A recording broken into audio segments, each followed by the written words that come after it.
안녕하십니까. 전주에서 왔습니다.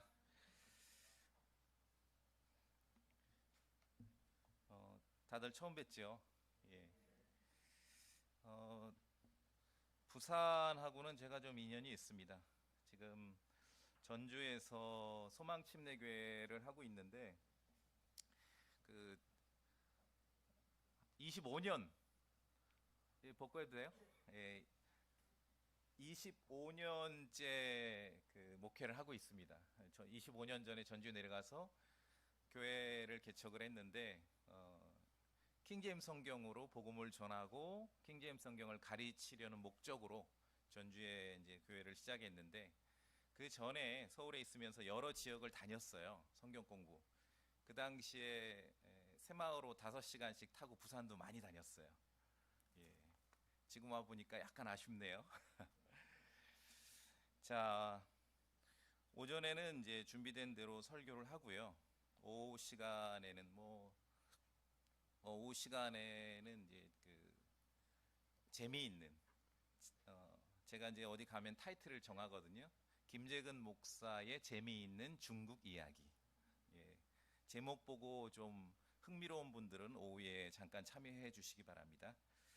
자, 오늘 하나님 말씀을 먼저 찾겠습니다. 오늘 하나님 말씀은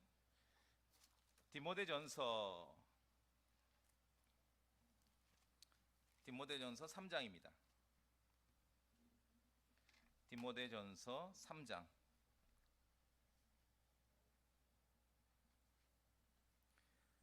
자, 디모데전서 3장 14절 그리고 15절입니다. 디모데전서 3장 14절 그리고 15절 두 절 찾으셨습니까? 자, 우리가 하나님 말씀을 함께 소리내서 낭독하겠습니다. 디모데전서 3장 14절 그리고 15절입니다. 14절부터 함께 읽겠습니다. 시작. 내가 곧 네게 가기를 바라면서 이것들을 내게 쓰노라. 그러나 내가 오랫동안 지체하면 내가 하나님의 집에서 어떻게 처신해야 할지 내가 알게 하려 하노니 이 집은 살아계신 하나님의 교회요 진리의 기둥과 터니라. 예. 디모데전서 3장 14절 15절을 읽었는데 말씀 선포를 위해서 잠시 기도하겠습니다. 거룩하신 하나님 아버지, 오늘 복된 날 예수 그리스도 안에서 성도들이 만났습니다. 저에게 허락하신 이 강단을 풍성케 해주시고 하나님의 말씀을 잘 분별하고 지혜롭게 선포하고 담대하게 선포할 수 있게 하시고 또 듣는 성도들도 참으로 잘 분별해서 하나님의 말씀과 일치된 이야기를 들을 때는 마음으로부터 긍정적으로 받고 아멘으로 받을 수 있도록 인도해 주시옵시고 참으로 우리가 진리를 알고 예수 그리스도를 알고 주님을 더 사랑해 갈 수 있는 그러한 기회가 되도록 복을 내려 주시옵소서. 우리 주 예수 그리스도의 이름으로 기도합니다. 아멘. 자, 우리에게는 여러분 다 예수 그리스도의 복음을 믿고 구원 받으셨죠? 우리에게는 또 하나의 가족이 있습니다. 어디서 많이 듣던 소리죠? 예, 또 하나의 가족이 있습니다. 성경은 하나님의 교회를 하나님의 집이다 그렇게 기록을 하고 있습니다. 구원받은 성도들에게는 또 하나의 가족이 있습니다. 자, 그런데 그냥 가족이 있다 그걸로 끝이 아니라 성경 본문을 보니 이 가족 안에서 또 하나의 가족 안에서 마땅히 성도들은 어떻게 처신해야 할지를 알아야 한다는 것이죠. 심지어 본문을 보니까 디모데전서 3장이지요. 사도 바울은 심지어 에베소 교회의 감독이었던 디모데에게 이 또 하나의 가족, 하나님의 교회, 하나님의 집에서 디모데는 지금 감독이고 목사지 않습니까? 말하자면 커트라인을 정하는 것이에요. 디모데에게조차 또 하나의 가족 안에서 어떻게 처신해야 할지를 알아야 한다라고 기록하고 있는 것입니다. 자, 구원받고 신앙생활하는 성도들, 목사든 집사든 회중이든 형제든 자매든 나름대로 다 인생관이 있으시죠. 다 생각하는 바가 있으시죠. 판단 기준이 있으시죠. 그렇죠? 그렇다고 해서 제 뜻대로 자기 뜻대로 제 눈에 옳은 대로 처신하게 되면은 그것은 성경에서 가르치는 하나님의 교회가 될 수 없습니다. 성경이 가르치는 바대로 배워서 성경에서 가르치는 대로 처신해야 됩니다. 오늘날 많은 사람들이 그냥 바깥에서 배운 대로 와서 안에서 처신하는 거예요. 그거 아닙니다. 그건 간판만 교회죠. 간판이 교회라고 실제 교회가 되는 게 아니지 않습니까?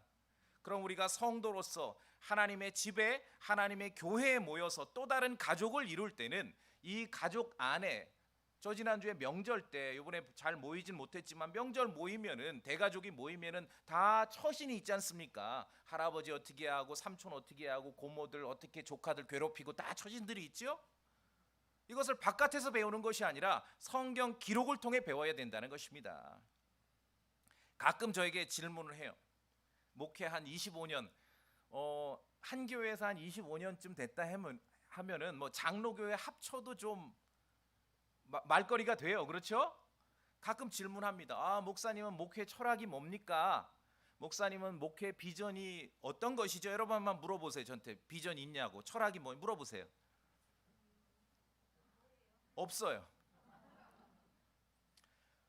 내 아내가 있고 우리 아들들이 있고 우리 집에서는 내 뜻대로 펼치며 살아갑니다. 왜냐하면 제가 가장이기 때문에. 그러나 제가 또 하나의 가족이라고 말씀드리는 하나님의 교회, 하나님의 집은 목사 개인의 철학과 비전을 실현하는 곳이 아닙니다. 그럴 권한을 목사들에게 준 적이 없습니다. 목사들이 할 일은 성도들에게, 성도님들, 형제님들, 자매님들, 집사님들, 성경에는 이렇게 기록되어 있습니다. 이것을 하는 게 교회예요. 저에게는 그래서 철학도 없고 비전도 없습니다. 하나님의 교회는 성경 기록의 진리를 사람들에게 알리는 곳입니다. 그냥 뭐 좋은 정보를 얻기 원하면은 요새 많잖아요. 무료 강의도 많습니다. 그렇죠? 예, 그런데 가고 교회는 성경 기록의 진리를 사람들에게 알리는 곳입니다. 목사는 기업의 대표도 아닙니다. 학교 교장 선생님도 아니에요. 군대 사단장도 아닙니다. 목사는 하나님의 말씀을 선포하고 죄인들에게 그리스도의 복음을 전하라고 부르심을 받은 사람들이죠. 주님께서 저에게 이 강단을 허락하신 이유는 저에게는 물론 예수 그리스도의 복음을 사람들에게 알리라는 것이지만 그것만이면은 전 목사 안 했습니다. 저에게 이 강단을 허락하신 이유는 우리말을 사용하는 사람들에게 킹제임스 성경의 진리를 선포하라는 것입니다. 여러분 킹제임스 성경 읽으시죠? 이 성경이 없으면은 전 목회 안 해요. 이 성경이 있었기 때문에 저에게 부르심이 있었고 이 강단이 주어진 것입니다. 그렇기 때문에 저의 뭐 무슨 목회 철학이나 저의 목회 비전을 실현시키는 것이 교회가 아니라 성경의 진리를 말하고 선포하는 것이 교회인 것이죠. 우리에게는 또 하나의 가족이 있습니다. 여러분 어떠십니까? 오늘 본문에 보니까 하나님의 교회.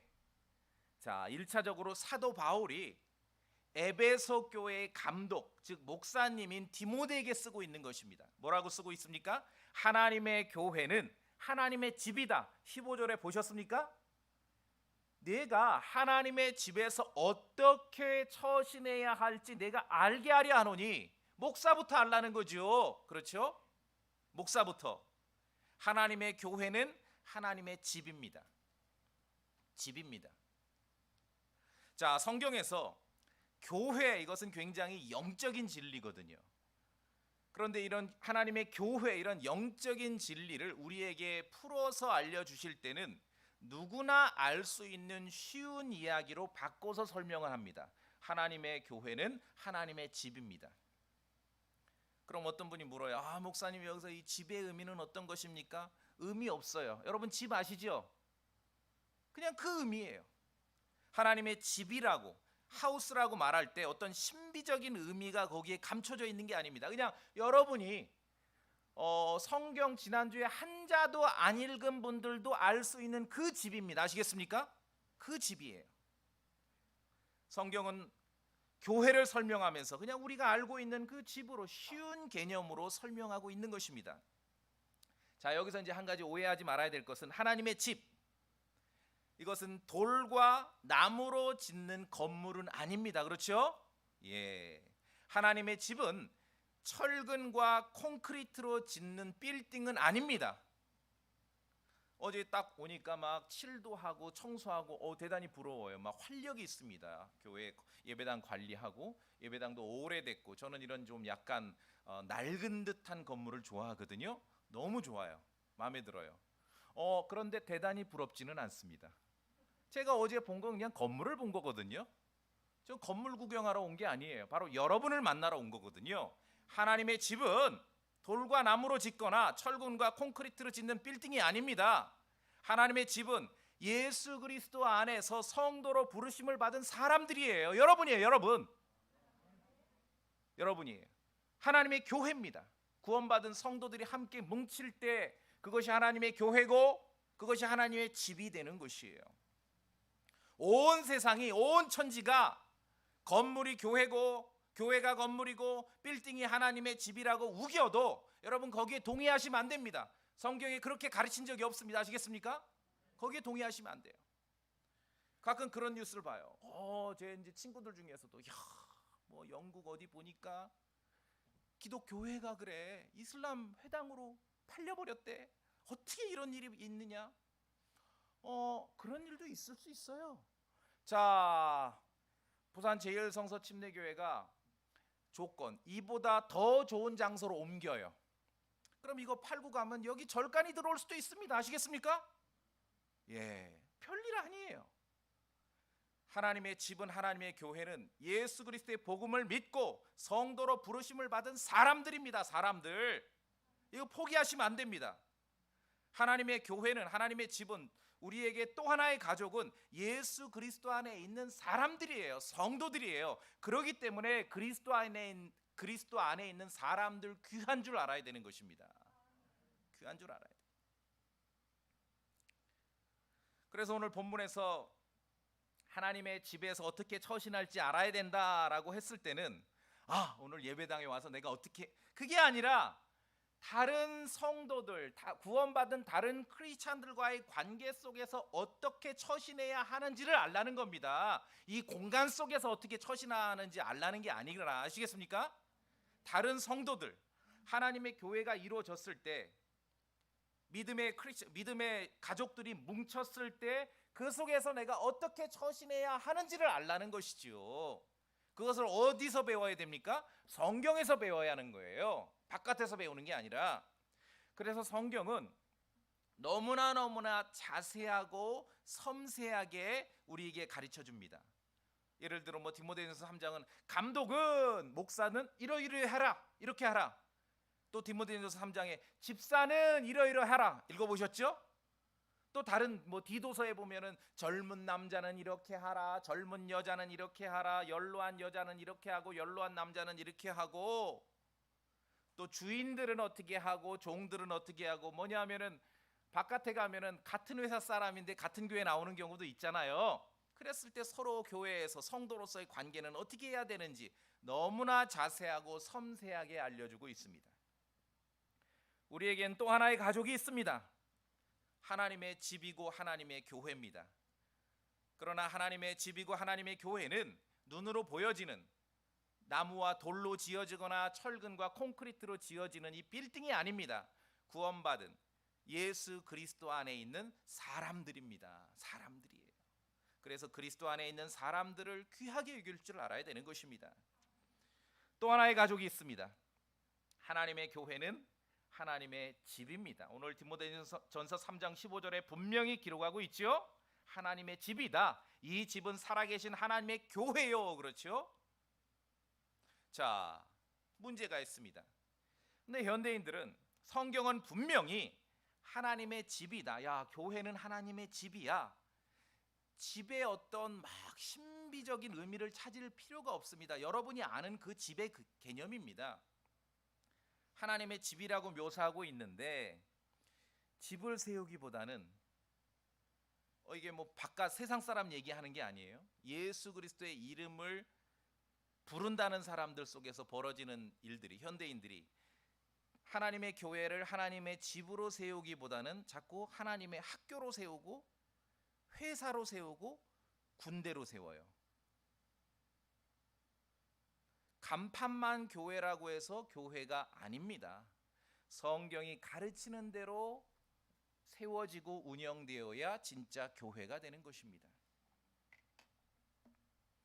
만약에 어떤 크리스천이 사업을 굉장히 잘해요. 목사님이 그 사람을 딱 보고 사업을 참 잘하시니까 교회에 와서 이러한 직무를 맡아서 교회 운영에 좀 적극적으로 관여해 주시면은 많이 도움이 될 것 같습니다. 이런 제안이나 이런 모습들 어디서 많이 본 듯하지요? 그러면 그거는 틀린 결정이라는 것이죠. 왜? 교회는 하나님의 집입니다. 세상에서 회사를 운영하듯이 운영하면 안 돼요.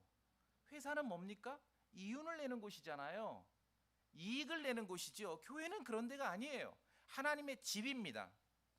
하나님의 집이에요. 세상에서 이윤을 내는 방식으로 하나님의 집을 운영하면은 안 되는 것입니다. 자, 교회에 이제 목회자를 세웁니다. 목사님을 세워요.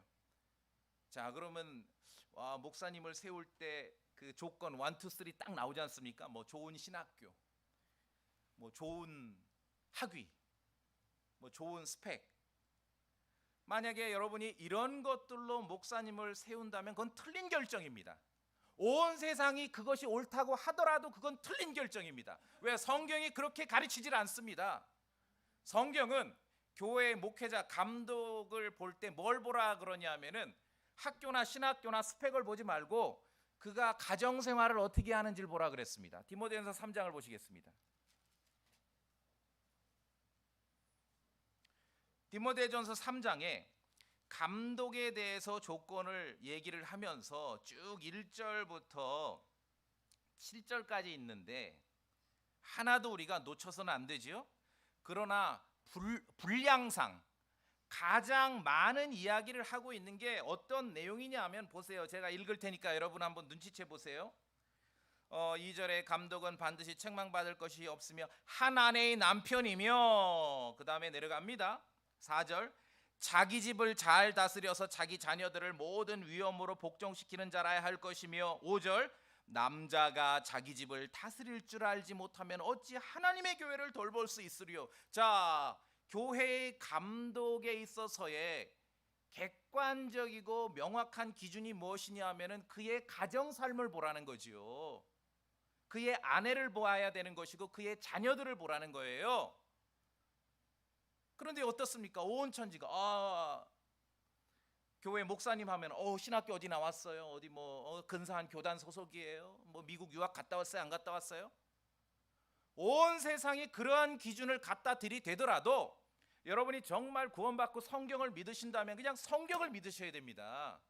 디모데전서 3장에서 감독의 자격 조건에서 다른 것도 하나도 우리가 놓치고 포기해서는 안 되지만 가장 많이 시쳇말로 많이 잔소리를 하시는 내용이 가정 삶과 관련된 내용이에요. 그러면서 5절에 보셨지 않습니까? 자기 집도 다스리지 못하면서 무슨 하나님의 교회를 돌보냐?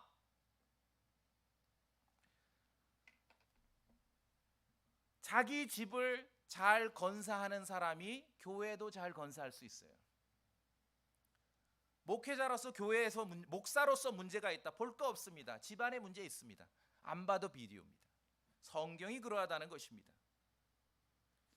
자, 그래서 우리에게 또 하나의 가족이 있는데 하나님의 교회고 하나님의 집입니다. 이 안에서 우리가 다른 성도들과의 관계 속에서 어떻게 처신해야 될지는 그냥 바깥의 상식으로 하는 게 아니라 성경을 통해서 배우는 거예요. 하나하나 배워가야 되는 것입니다. 그렇기 때문에 성경이 가르치는 대로 하나님의 교회를 이루고 하나님의 집을 이룰 때 이런 내용 하나하나가 너무 중요한 것이죠. 자, 우리가 디모데전서 3장을 보았듯이 하나님의 집에서 어떤 중요한 업무를 수행하고 관여할 수 있는 그런 능력자는 누구입니까? 뭐 비즈니스를 잘하는 사람이 아니요. 자기 집을 잘 돌볼 줄 아는 사람이에요. 성경이 그렇게 기록되어 있지 않습니까? 성경 기록을 포기하는 순간 무너지는 거예요. 무너지는 거예요. 왜냐하면 교회는 진리의 기둥과 터라고 했지 않습니까? 기둥이 흔들리는 거예요. 기둥이 흔들려. 성경 기록의 진리, 하나님의 말씀을 포기하는 순간 무슨 일이 벌어지는 것입니다. 자, 교회는 하나님의 집입니다.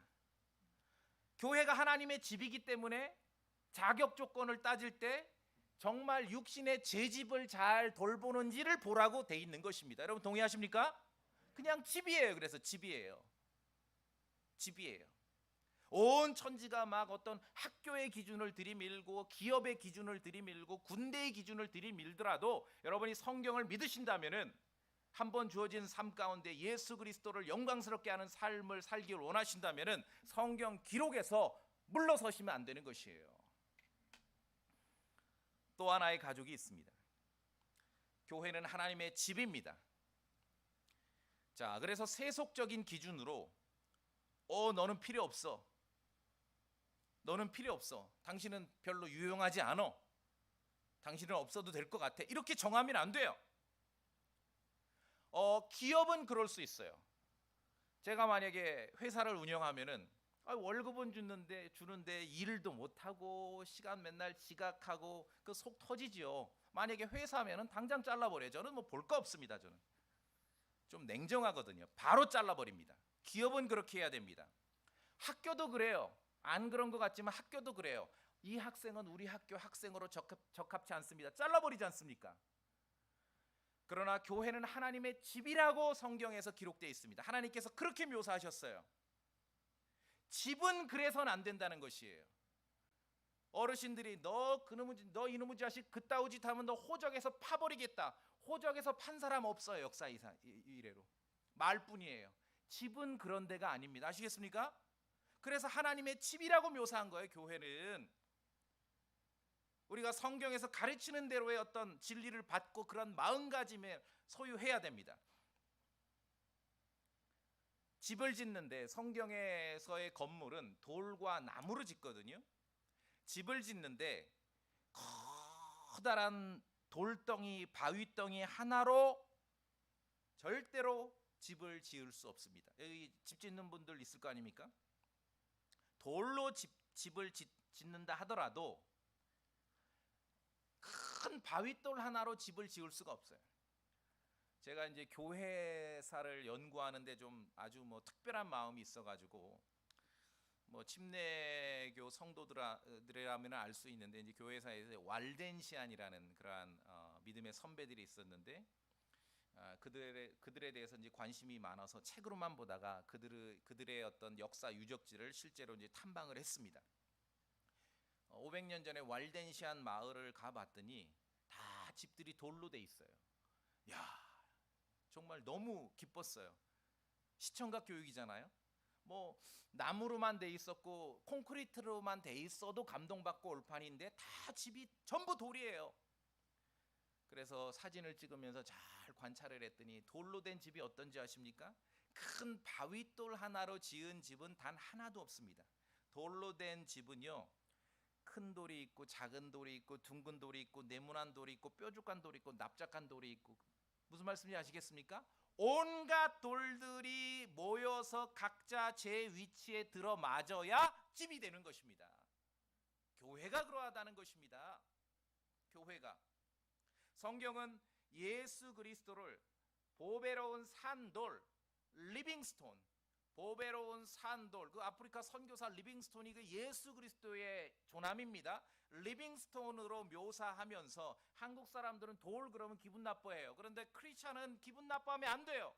최고의 찬사입니다. 아시겠습니까? 한번 테스트 해볼까요? 여러분은 돌입니다. 예수 그리스도를 보배로운 산돌 리빙스톤으로 묘사하면서 구원받은 성도들도 돌이라고 얘기하는 것이에요. 자, 성경 봅시다. 베드로전서 2장. 베드로전서 2장.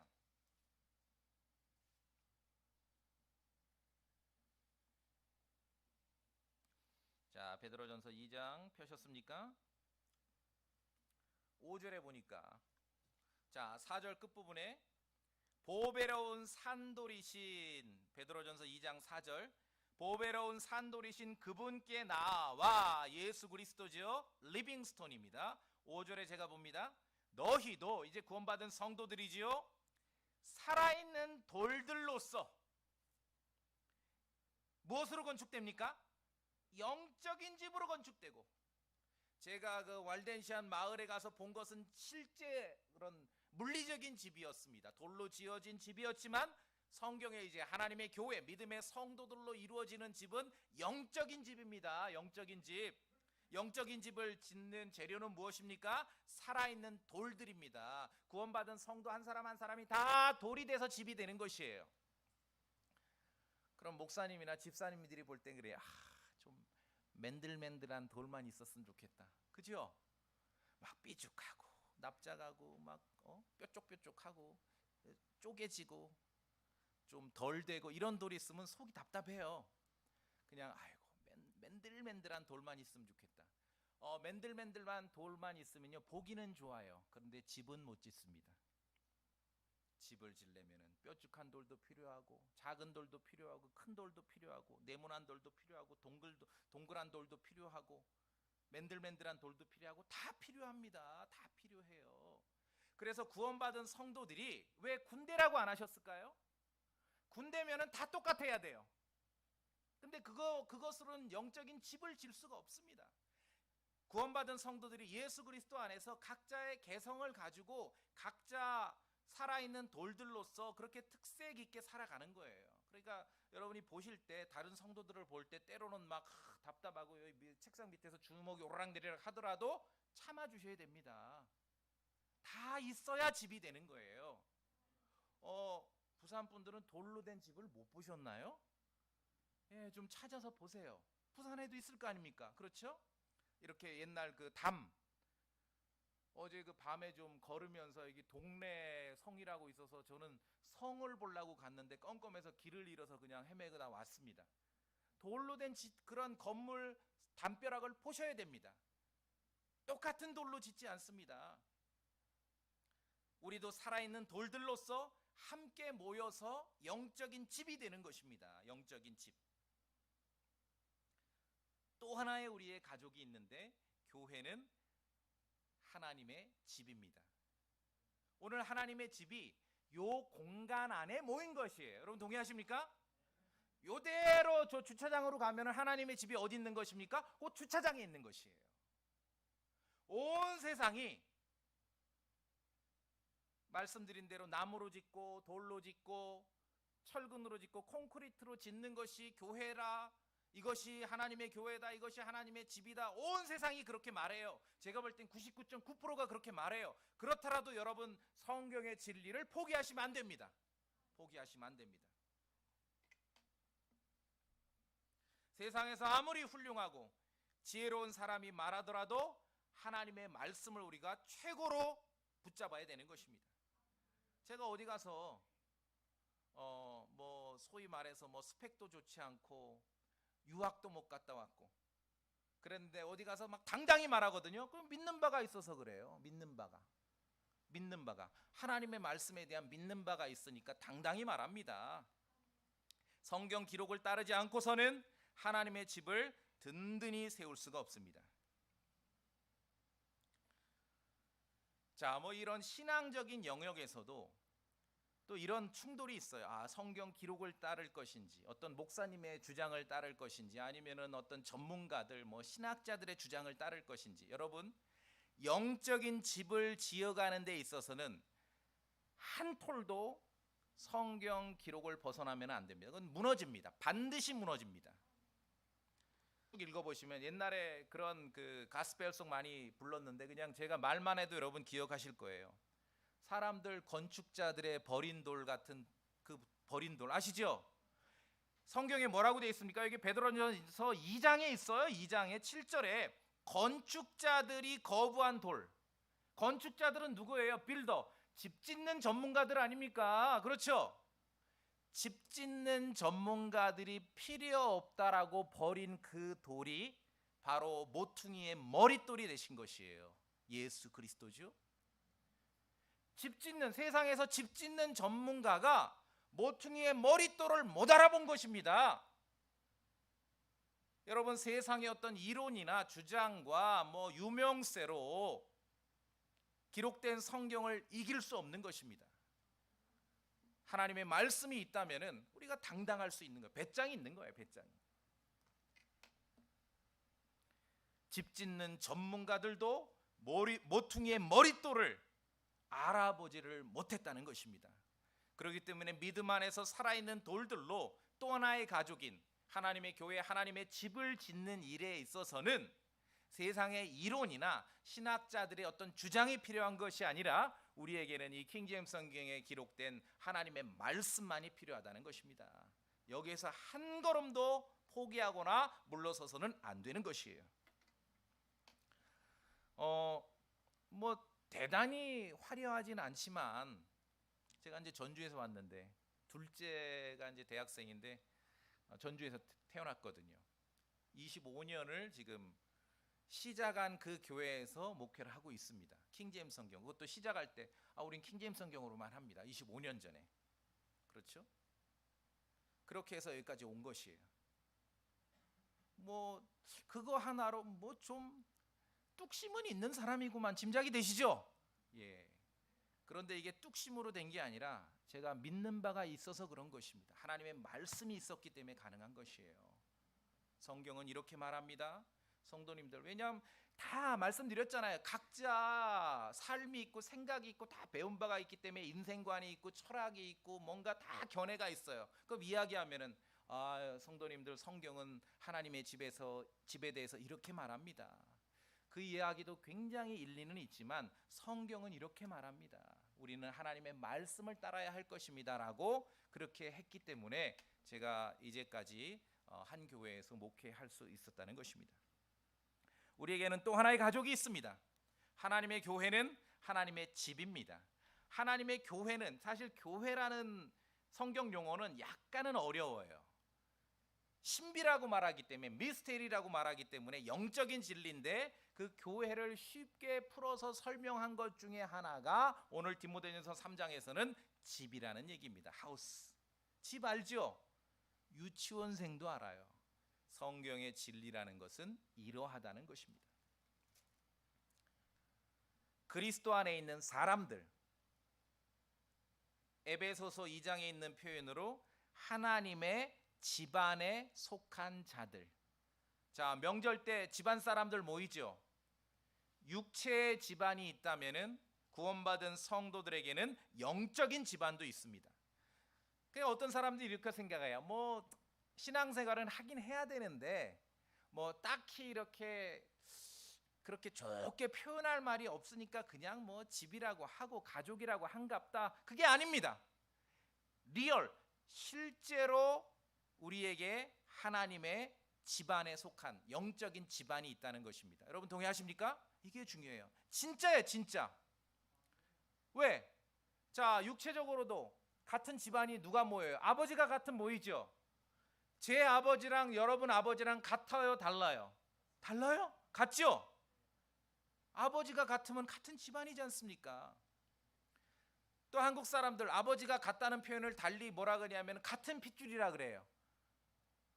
육체적으로는 다른 핏줄일지 모르지만 영적으로 우리가 같은 핏줄이죠. 여러분에게나 저에게나 동일하게 예수 그리스도의 보배로운 피가 흐르고 있죠. 그럼 같은 집안입니다. 성경에서 하나님의 집이라고 말하고 하나님의 집안에 속한 자들이라고 말했을 때 달리 똑 떨어지게 표현할 말이 없어서 그냥 이렇게 쓴 게 아니에요. 진짜라는 거예요. 진짜. 아시겠습니까? 그래서 형제님, 자매님 이렇게 부르는 것이에요. 진짜예요, 진짜. 형제요, 자매요 부를 때 마음을 싣고 부르시라고요. 제가 볼 땐 명절 때 외삼촌, 고모부 하는 것보다 더 진한 말입니다. 예수 그리스도 안에서 형제요, 자매요 하는 말이 하나님의 집안에 속한 자들이다. 우리 교회도 그래도 이렇게 조그맣게라도 간판을 하나 걸어놨더니 가끔 오다 가다 이제 손님들이 오셔요. 손님들이 오면은 끝나고 나면은 좀 이렇게 그래도 인상 좋으신 분들은 제가 이제 목사입니다 하고 소개하면은 덕담을 하고 가십니다. 아유, 목사님, 교회가 참 가족 같은 분위기네요. 가로 열고 그 말은 교회가 조그맣군요. 그런 말입니다. 그런데 교회는요, 가족 같은 분위기가 아니라 실제로 하나님의 가족입니다. 여러분 동의하십니까? 진짜예요. 육체의 가족은 1년에 몇 번 못 만나요. 여러분, 육체의 집안 사람들 1년에 몇 번이나 만납니까? 근데 영적인 가족은 훨씬 더 자주 만나요. 막 일주일에도 몇 번씩 만나죠. 매주 정해놓고 만나지 않습니까? 실제로 하나님의 가족이에요. 그래서 성경에서 오늘 디모데전서 3장에서 하나님의 교회를 하나님의 집이라고 했을 때는 진짜라고 해. 진짜 집이에요. 믿음의 가족들, 믿음의 식구들이 진짜 하나님의 집이에요. 아버지가 같죠? 같은 핏줄이지 않습니까? 하나님의 집이라고 기록된 우리가 하나님의 말씀을 받아들여야 됩니다. 물러서서는 안 됩니다. 또 갈라디아서 6장에서는 믿음의 집안에 속한 자들이다. 믿음의 집안.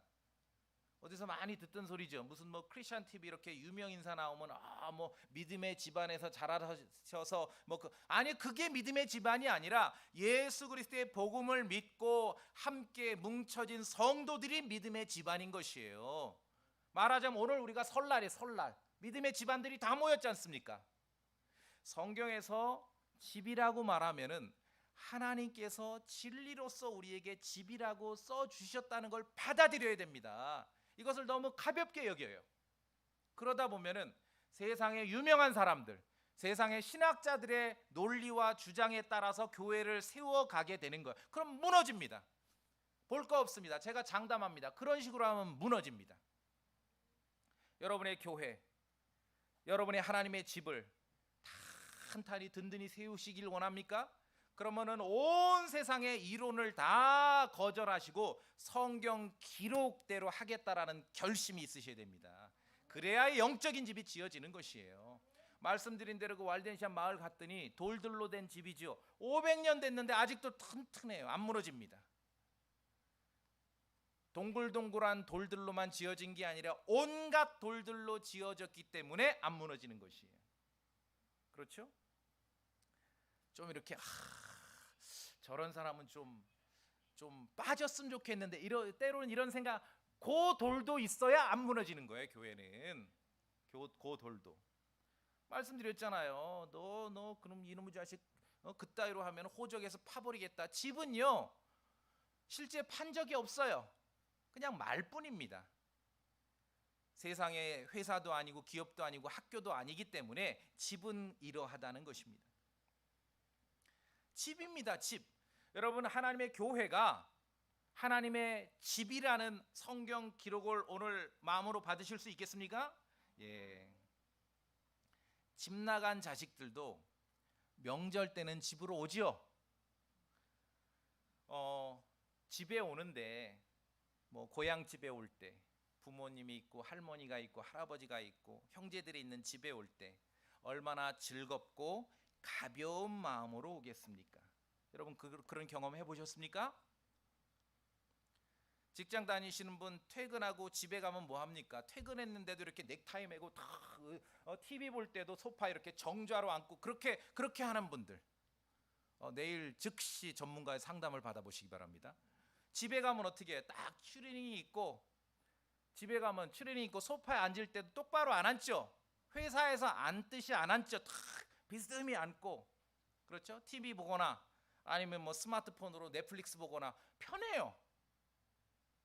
그 집을 하나님의 집이라고 지금 이해하기를 원하는 거예요. 주님께서는 집이에요. 교회는 집은 그런 곳입니다.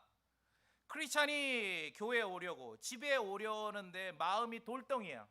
제가 이제 장로교인들도 많이 만나보거든요. 뭐 직장 신우회 모임도 인도해보고 하는데, 이 시대에 많은 한국의 크리스찬들이 교회에 가려 그러면 마음이 부담스러워요. 벌써 토요일 저녁부터 마음이 부담스럽대요. 그럼 제가 묻죠. 아니 뭐 이런 그 복음이나 진리 이걸 떠나서 그냥 세속적으로 표현해서 종교라는 것은 가장 이기적인 게 종교인데, 그렇죠? 자기 잘 되려고 종교 활동하는 것이고 천당 가려고 종교하는 건데, 아니 그렇게 괴로운데 교회를 왜 가시냐고. 구원받은 성도들이 하나님의 집에 함께 모일 때 서로 노력해야 됩니다. 마음 편히 쉬고 참으로 이 시간이 여유로운 시간이 되도록 서로 노력해야 되는 것이에요. 교회에 모였는데, 성도들이 하나님의 집에 모였는데 너무 긴장되잖아요.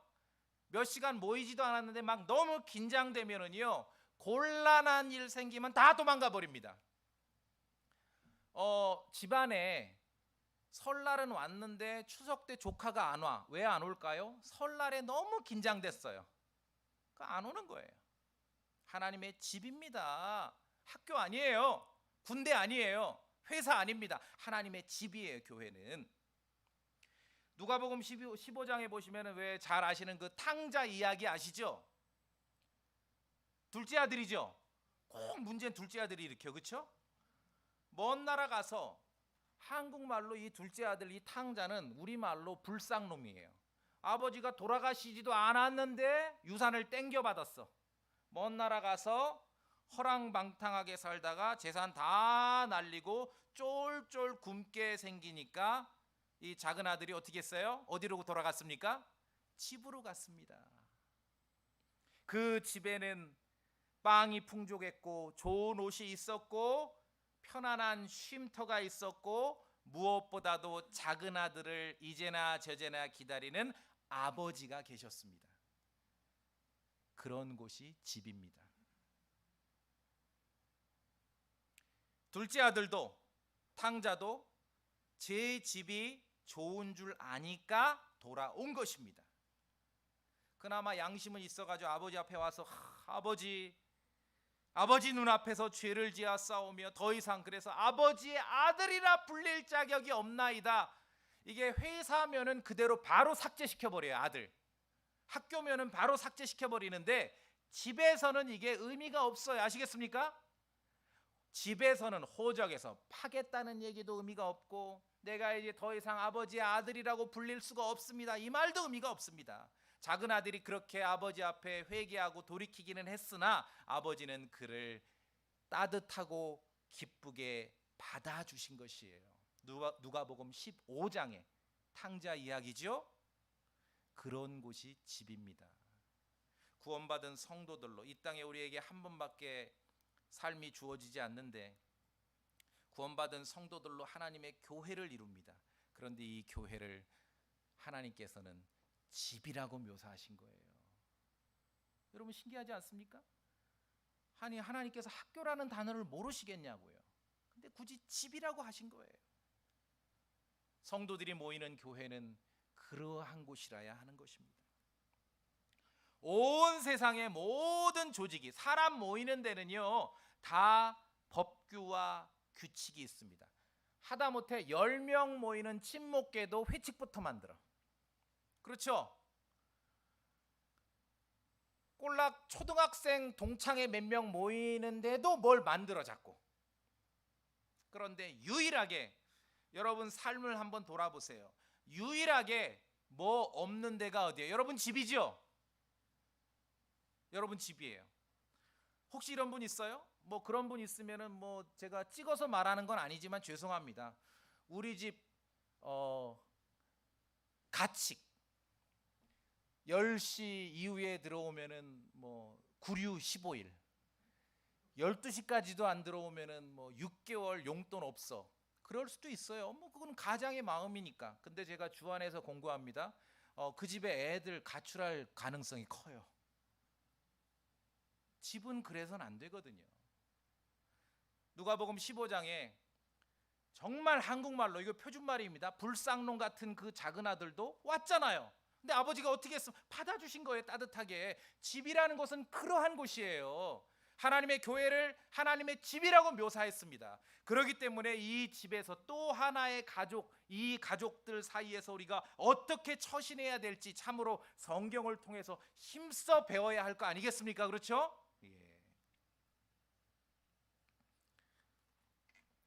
이 세상 사람들이 모인 곳인데 법과 규칙으로 운영되지 않는 유일한 곳이 집입니다. 집이에요.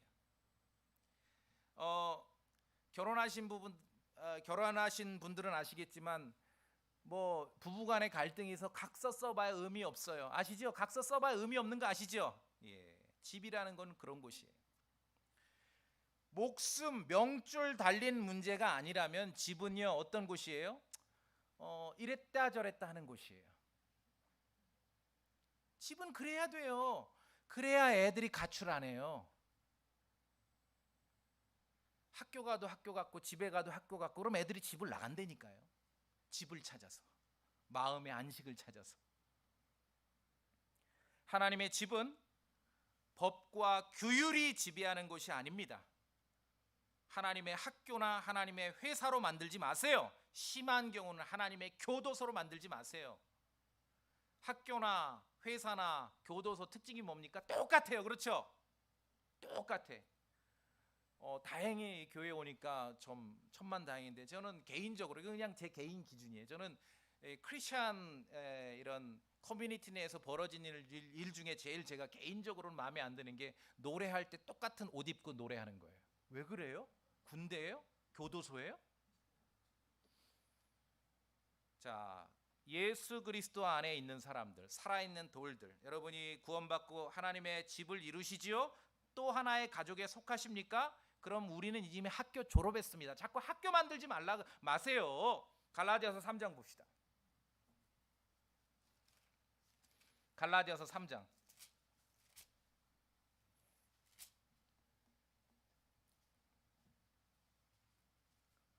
자, 24절 제가 봅니다.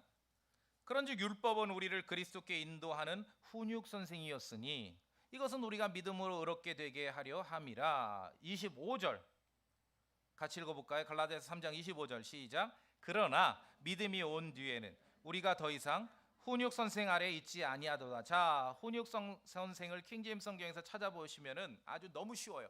스쿨 마스터, 학교 교장 선생님이에요. 예수 그리스도 안에 있는 사람들은 훈육 선생, 학교 교장 선생님 밑에 없다는 거예요. 이미 끝났다. 옛날 얘기야. 학교 졸업했다는 얘기입니다. 아시겠습니까? 이제는 학교가 아니라 하나님의 집에 거하는 것이에요. 또 하나의 가족이 있습니다. 하나님의 교회는 하나님의 집입니다.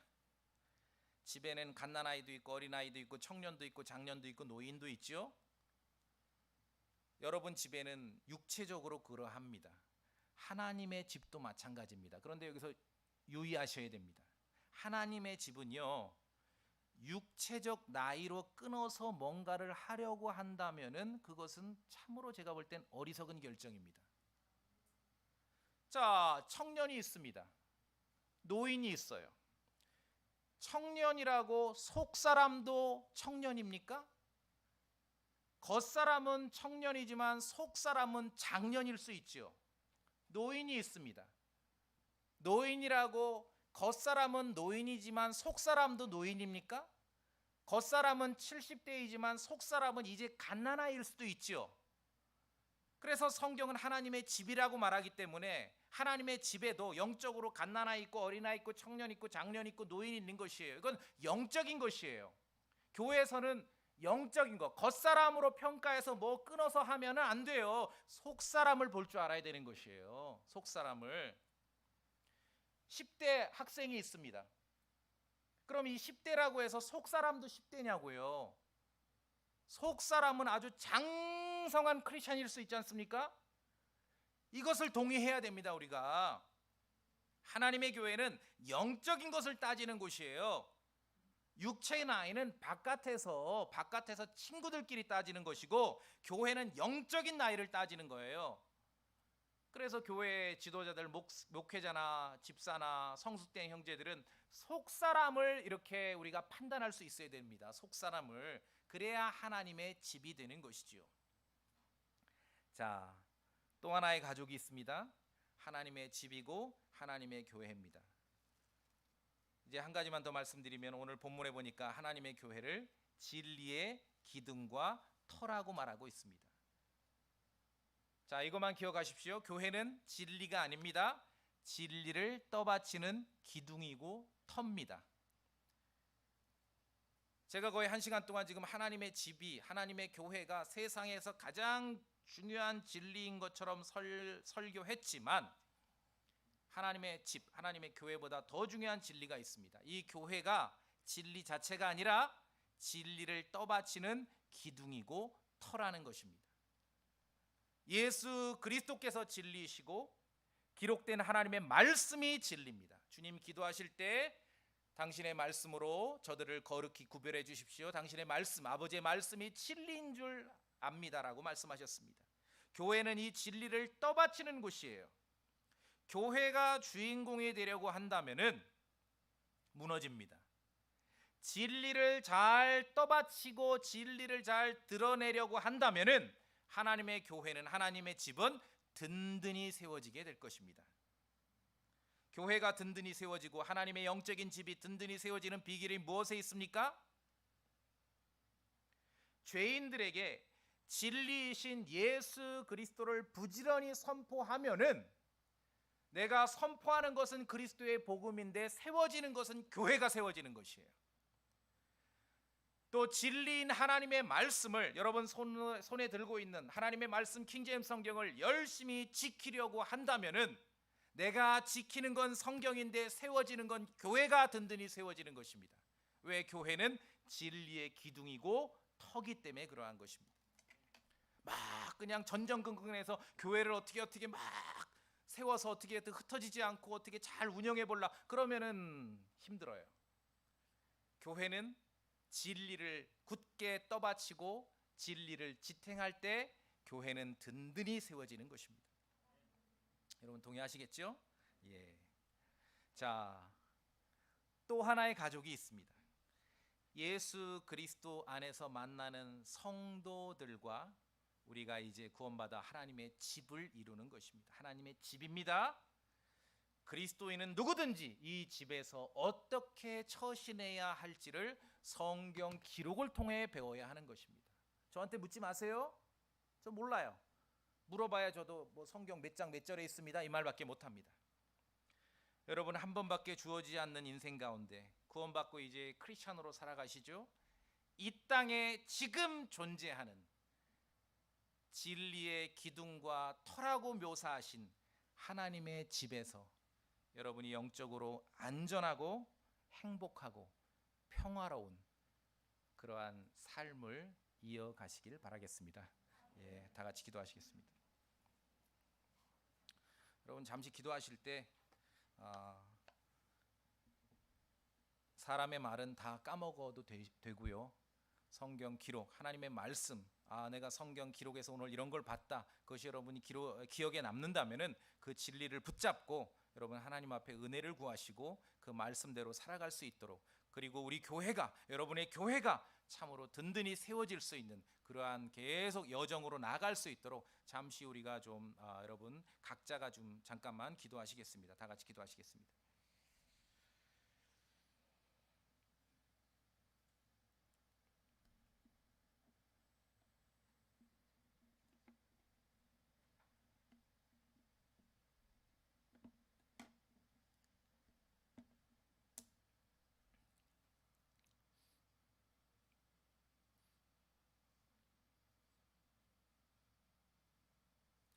하나님 아버지, 우리에게 주어지신 예수 그리스도의 은혜로운 복음으로 인하여 감사합니다.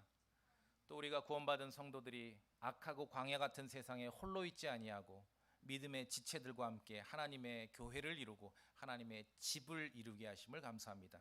이 얼마나 복받은 삶입니까? 이제 성경을 통해서 이 집을, 살아있는 돌들로 이루어지는 이 집이 든든히 세워져 가기를 원합니다.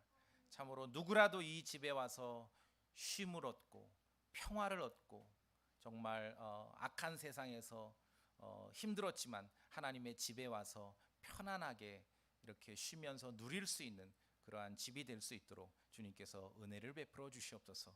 감사드리며 우리 주 예수 그리스도의 이름으로 기도드립니다.